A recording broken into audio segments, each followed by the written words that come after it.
Good morning to all of student. मैं Sunil Singh, class 12 bio portion से वंशागत तथा विविधता के सिद्धांत। ये चैप्टर है। इस चैप्टर से कुछ क्वेश्चन जो है बहुत ही इंपॉर्टेंट क्वेश्चन है, कुछ टॉपिक है बहुत ही महत्वपूर्ण टॉपिक है, अक्सर एग्जाम में पूछा जाता है। तो उन सारी चीज़ों को लेके आज हम लोग डिस्कशन करेंगे, कुछ चर्चाएँ करेंगे तथा उन क्वेश्चन को समझने की कोशिश करेंगे। तो उसके पहले जैसा कि आपको डेली बोला जाता है लेकिन आप लोग करते नहीं, आप प्लीज़ जो चैनल बनाया गया है वो आप ही लोगों के लिए बनाया गया है, ठीक। और आप लोग उस चैनल से तभी जुड़ पाएंगे जब उसको सब्सक्राइब करेंगे।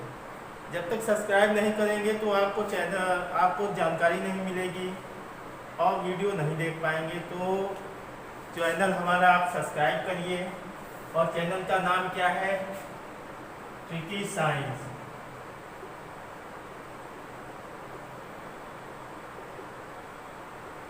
ट्रिकी साइंस चैनल है। हमने कई बार बोला लेकिन आप लोग बिल्कुल नहीं सुनते। दुनिया के मैसेज जरूर आप करेंगे, सर ये नहीं समझ में आया, वो नहीं समझ में आया, कैसे पढ़ाई होगी, दुनिया की चीज़ें आप पर्सनल मैसेज करेंगे, लेकिन जब काम की बात होती है उस पर फिर आप लोग नहीं ध्यान देते। अभी कल ही की बात की, आप लोग इतने मैसेज कर रहे थे, क्लास 12 के ग्रुप से इतने मैसेज आ रहे थे कैसे चले। कुछ लोग बोले कि सर विद्यालय खुल गया, सर कुछ लोग बोले कि सर लाइव क्लास चाहिए। अरे यार, जब आप लोग ऑनलाइन क्लास नहीं अटेंड कर पा रहे हो, जो वीडियो भेजे जा रहे हैं प्रॉपर उसको नहीं देख पा रहे हो, तो लाइव क्लास क्या देखोगे? और लाइव क्लास में कितने लोग आ पाओगे? लाइव क्लास चलाने के लिए तो हम आज की डेट में लाइव क्लास चला दें, लेकिन लाइव क्लास में आप लोग कितने लोग आ पाओगे? ज़्यादा से ज़्यादा 3 लोग, 4 लोग, 5 लोग, बाकी सब लोग कहाँ जाएंगे? आपकी दूसरी चीज़ होती है जो आप लोग इतना परेशान कर देते हैं कि सर कुछ भेजिए, सर कुछ भेजिए। तो आप लोगों को बता दिया गया है कि बेटा जो विद्यालय का टाइम है 8 से 11 के बीच में, तो इस टाइम पे ही सारे विषय भेजे जाते हैं सभी क्लास में। तो संभव नहीं है कि सिर्फ एक क्लास में ही हिंदी भी भेज दी जाए और फिजिक्स भी भेज दिया जाए, बायो भी भेज दिया जाए, इंग्लिश भी भेज दिया जाए, मैथ भी भेज दिया जाए, क्योंकि जो सीमित संसाधन है उन्हीं में हमको काम करना है।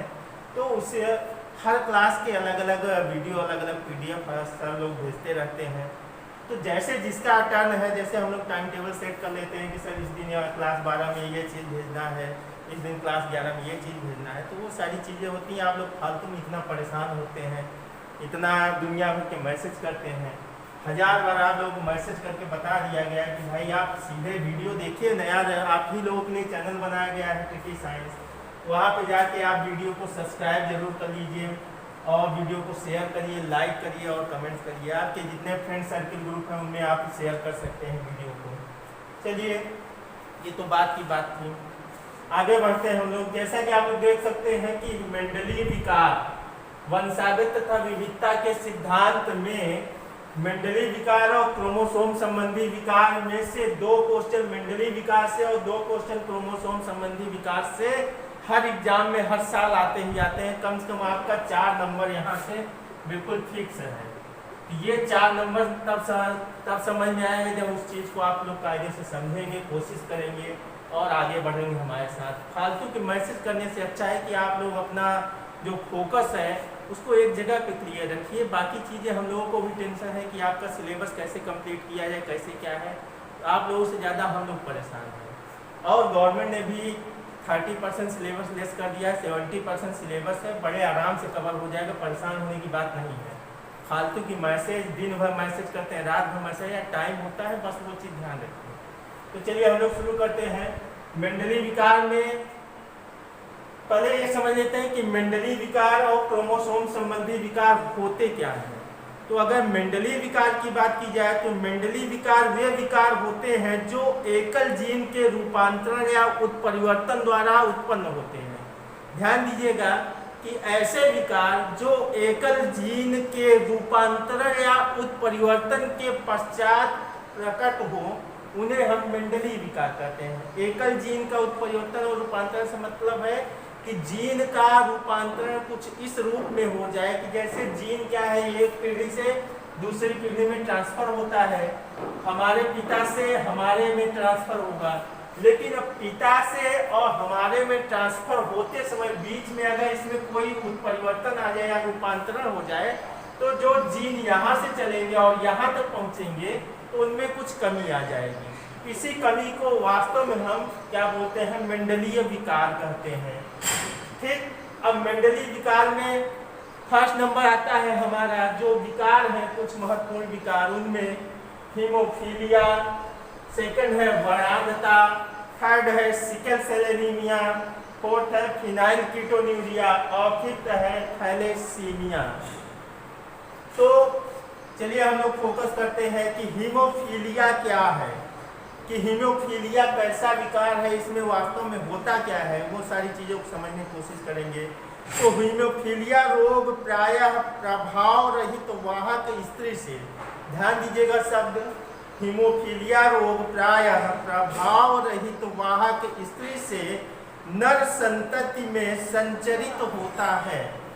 प्रभाव रहित तो वाहक स्त्री से किसमें संचरित होगा, नर संतति में। यानी कि अगर माँ हमारी उस रोग से पीड़ित है, किसी विकार से पीड़ित है, तो उस माँ से उत्पन्न बच्चे में वे रोग स्वतः ही संचरित हो जाएंगे, पहली बात। दूसरी बात, इस रोग में रक्त का थक्का नहीं जमता। जैसा कि हम लोगों को पता है कि हमें जब कहीं चोट लग जाती है तो ब्लड की क्या होती है, क्लॉटिंग होने लगती है। जो प्लेटलेट्स कणिकाएँ होती हैं, वे कणिकाएँ एक जाल रूपी संरचना बनाती हैं और उस संरचना के बनने के पश्चात प्लेटलेट्स आके उसमें अटक जाते हैं और रक्त का बहना बंद हो जाता है। लेकिन हीमोफीलिया रोग हो जाने पे रक्त का बहना नहीं बंद होता, रक्त लगातार ब्लड लगातार निकलता रहता है और जिससे इंसान की मौत तक हो जाती है। तो इस रोग में क्या होता है कि रक्त का थक्का नहीं जमता और साधारण सी चोट लग जाने पर भी रुधिर का निकलना बंद नहीं होता। मतलब कि अगर थोड़ी सी भी चोट लग जाएगी तो ब्लड बंद नहीं होगा।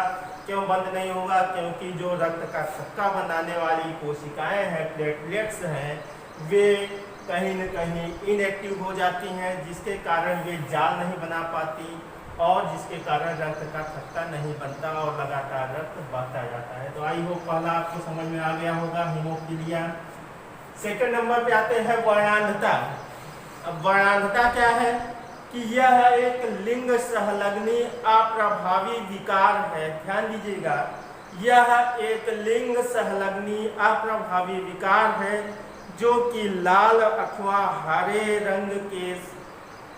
रंग में विभेद करने में संकट उत्पन्न करता है। या कहने का मतलब ये है कि इस रोग के हो जाने पे हम लाल या हरे रंग की पहचान नहीं कर पाते, कंफ्यूज हो जाते हैं कि लाल और हरे रंग में पहचान करने में। और इसीलिए जो वर्णांधता पीड़ित व्यक्ति रेलवे में जॉब नहीं कर सकता, क्योंकि जो सिग्नल होते हैं रेड और ग्रीन सिग्नल, तो वो डिपेंड करता है। तो इस रोग से पीड़ित व्यक्ति इस रेलवे में जॉब नहीं कर सकता। इसमें क्या होता है कि लाल और हरे रंग की पहचान करने में हम अक्षम होते हैं। क्यों होते हैं? क्योंकि जो हमारी आँख में शंकु होती है, जो कलर को पहचानने का कार्य करती हैं, वे शंकु कहीं न कहीं प्रभावित हो जाती हैं। ठीक, समझ में आ गई होगी वर्णांधता क्या है। अभी ज़्यादा डीप में हम नहीं बताएं, क्योंकि डीप में बताने का एक वीडियो 2 वीडियो के माध्यम नहीं, इसमें कई वीडियो बनाने पड़ेगा और वीडियो ज़्यादा लंबी हो जाए तो आप लोगों को समस्या होती है। तो अभी डीप में नहीं, अभी नॉर्मल आप लोगों को बता दे रहे हैं। इसके बाद फिर डीप में भी आगे क्लास चलती रहेंगी तो बताते रहेंगे, हम तो यहीं पे हैं, कोई दिक्कत नहीं है। तो पहला हीमोफीलिया क्या है कि रक्त का थक्का नहीं जमता। वर्णांधता क्या है कि लाल और हरे रंग की पहचान करने में कंफ्यूजन होती है, लाल और हरा रंग हम नहीं पहचान कर पाते। इसी के कारण इस रोग से पीड़ित व्यक्ति रेलवे में जॉब नहीं कर सकता। थर्ड नंबर आता है सिकल सेल एनीमिया। अब सिकल सेल एनीमिया क्या है, आइए इसको पहचानते हैं, आइए इसको समझने की कोशिश करते हैं कि यह अलिंग क्रोमोसोम्स अप्रभावी लक्षण है। पहली बात, यह अलिंग क्रोमोसोम्स अप्रभावी लक्षण होता है।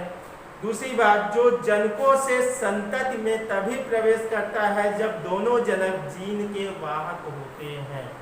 जनक से संतति मतलब पिता से पुत्र में तभी प्रवेश करेगा जब दोनों जनक किस जीन के, सिकल सेल एनीमिया नामक जीन के वाहक हो गया, इस रोग के वाहक होते हैं। ठीक, इस विकार का मुख्य कारण क्या होता है कि हीमोग्लोबिन अणु की बीटा ग्लोबिन श्रृंखला की छठवीं स्थिति में, याद रखिएगा जो मैं बोलने जा रहा हूँ, हीमोग्लोबिन अणु की बीटा ग्लोबिन बीटा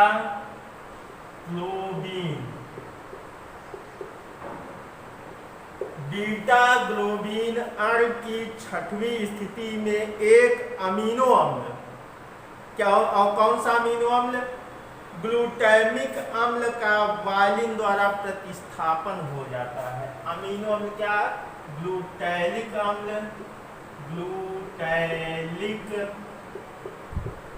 अम्ल, और यह प्रतिस्थापित किसमें हो जाता है, वायलिन अम्ल द्वारा। वायलिन अम्ल द्वारा क्या हो जाता है, प्रतिस्थापित हो जाता है। जो एसेंशियल अमीनो अम्ल है, आवश्यक अमीनो अम्ल है, उनकी संख्या कितनी है, 20 है, ठीक। तो उसी आवश्यक अमीनो अम्ल में एक ग्लूटैनिक अमीनो अम्ल और वायलिन अमीनो अम्ल होते हैं। तो इसमें क्या है कि बीटा ग्लोबिन की छठवीं श्रृंखला में ग्लूटामिक अम्ल का प्रतिस्थापन किसके द्वारा, वायलिन अम्ल के द्वारा हो जाता है, जिसके द्वारा सिकल सेल एनीमिया नामक रोग होता है। और इस रोग के हो जाने में होता क्या है कि आरबीसी का आकार द्विअवतल बिंब से बदलकर हंसिए के आकार का हो जाता है। जो आरबीसी का एक्चुअल स्ट्रक्चर है वो क्या है, अवतल लेंस की तरह है, लेकिन यह रोग हो जाने पे वह हंसियाकार आकार ले लेता है। कहने का मतलब आरबीसी में कमी आ जाती है। तो मुख्यतः क्या है, सिकल सेल एनीमिया किसको प्रभावित करता है, आरबीसी में, आरबीसी को प्रभावित करता है। बात समझ में आ गई होगी। जो चीज़ें न समझ में आए वीडियो को पॉज करके रोक के आप लोग फिर से समझने की कोशिश किया करिए, क्योंकि वीडियो लंबी न हो इसके लिए थोड़ा सा स्पीड पकड़नी पड़ती है और उसी स्पीड में सारी चीज़ों को कवर करना पड़ता है। तो ठीक 3 चीज़ें हो गई, हीमोफीलिया हो गई, वर्णांधता हो गई, सिकल सेल एनीमिया हो गया। अगला नंबर आता है phenyl ketonuria. What is a phenyl ketonuria? यह डिजीज किस कारण होता है और इसमें क्या होता है? तो चलिए इसको समझने की कोशिश करते हैं कि इस रोग से पीड़ित व्यक्ति में फिनाइल एलेनिन अमीनो अम्ल को, याद रखिएगा एक अमीनो अम्ल है, उस अमीनो अम्ल का नाम क्या है, फिनाइल एलेनिन, ठीक। कि इस रोग से पीड़ित व्यक्ति में फिनाइल एलेनिन अमीनो अम्ल को टायरोसिन अमीनो अम्ल में बदलने के लिए आवश्यक एक एंजाइम की कमी हो जाती है। बात समझ में आई? इस रोग से पीड़ित व्यक्ति में एक अमीनो अम्ल है, उस अमीनो अम्ल का नाम है फिनाइल एलेनिन। उस अमीनो अम्ल को किसमें चेंज करना है, कन्वर्ट करना है टायरोसिन अमीनो अम्ल में, और उसको बदलने के लिए आवश्यक एंजाइम होता है, उस एंजाइम की कमी हो जाती है, ठीक। और जिसके परिणाम स्वरूप क्या होता है, फिनाइल एलेनिन एकत्रित होता जाता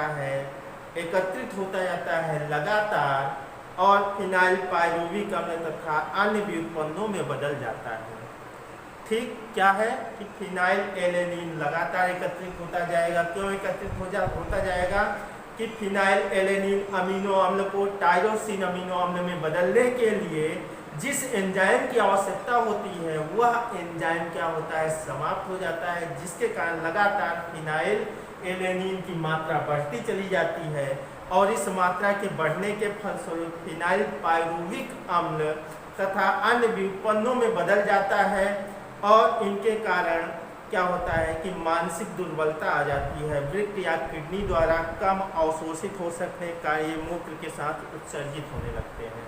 मतलब जो किडनी है हमारी वो फिनाइल एलेनिन की मात्रा को ज़्यादा उत्सर्जित करने लगती है, और जब ज़्यादा उत्सर्जित करने लगती है तो ये सारी प्रॉब्लम आने लगती हैं, और इसी रोग को हम फिनाइल कीटोन्यूरिया कहते हैं। फिनाइल कीटोन्यूरिया मतलब क्या है, phenyl ketone group plus urea group, ठीक। याद रखिएगा कीटोन्यूरिया क्या है, कीटोन और यूरिया से मिलकर बना हुआ है। तो कहने का मतलब कीटोन की मात्रा भी बढ़ जाएगी, और प्लस किसकी मात्रा बढ़ेगी, यूरिया की मात्रा बढ़ जाएगी, और यह यूरिन के माध्यम से इसका फॉर्मेशन होगा, उत्सर्जन होने लगेगा। जब उत्सर्जित होगी, जब इसकी मात्रा ज़्यादा हो जाएगी, तो जो गॉल ब्लैडर है जिसमें यूरिन एकत्रित होती है उसमें स्वेलिंग आ जाएगी, उसमें दिक्कत आती है, ये सारी समस्याएं आने लगती हैं। अगला नंबर आते हैं हम लोग थैलेसीमिया। थैलेसीमिया क्या है, इसको हम लोग समझने की कोशिश करते हैं। तो थैलेसीमिया क्या है कि सॉरी, थैलेसीमिया यह भी एक प्रकार का रक्त विकार है। कैसा विकार है? रक्त संबंधी ही विकार है, जो जनकों से संतति में वंशानुगत प्राप्त होता है, जो है वंशानुक्रम के आधार पे जनक से संतति में, माता से पिता से पुत्रों में, एक वंश से दूसरे वंश में अपने आप क्या होता है, इंटरचेंज होता है, ट्रांसफर होता है। तो जबकि जनक युगल के दोनों सदस्य अप्रभावी जीन के वाहक होने के कारण अप्रभावी रहते हैं। इसमें क्या होता है कि इसमें हीमोग्लोबिन बनाने वाली, ध्यान दीजिएगा, काम की बात अब बता रहे हैं कि इसमें हीमोग्लोबिन बनाने वाली ग्लोबिन की किसी एक श्रृंखला, हीमोग्लोबिन बनाने वाली ग्लोबिन की कोई भी एक श्रृंखला, चाहे वह अल्फा श्रृंखला हो या बीटा श्रृंखला हो, कि संश्लेषण दर में कमी आ जाती है, जिसके परिणाम स्वरूप विकृत हीमोग्लोबिन का संश्लेषण होने लगता है तथा रक्ताल्पता या एनीमिया हो जाता है। मतलब जब हीमोग्लोबिन की कमी हो जाएगी तो शरीर में ब्लड की भी कमी आ जाएगी, और इसी कमी को हम क्या बोलते हैं, इसी कमी को हम थैलेसीमिया कहते हैं। आई होप पांचों चीज आप लोगों को अच्छे से समझा सके होंगे, हम समझ में आ गई होगी। फिर भी अगर न समझ में आया होगा तो प्लीज़ कमेंट जरूर करिएगा। और कमेंट्स कहाँ करना है, व्हाट्सएप ग्रुप पे नहीं करना है, कमेंट सेक्शन में करना है। और कमेंट सेक्शन में कमेंट तभी करेंगे जब आप वीडियो को डाउनलोड करें, वीडियो को देखेंगे, उसको सब्सक्राइब, चैनल को सब्सक्राइब करेंगे, तब आप कमेंट सेक्शन में कमेंट्स करेंगे। तो अगली चीज है क्रोमोसोम संबंधी विकार। और क्रोमोसोम संबंधी विकार डाउन सिंड्रोम है, क्लाइनेफेल्टर सिंड्रोम है और टर्नर सिंड्रोम है। तो इन तीनों चीज़ों की बातें हम बाद में करेंगे, क्योंकि वीडियो बहुत लंबी हो जाती है तो फिर मज़ा नहीं आता। फिलहाल आज के लिए इतना ही।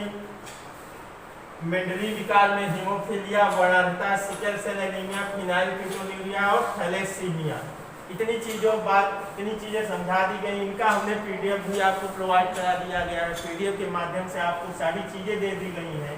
तो आप कृपया करके नोट्स को मेंटेन रखिए, नोट्स को बनाते चलिए।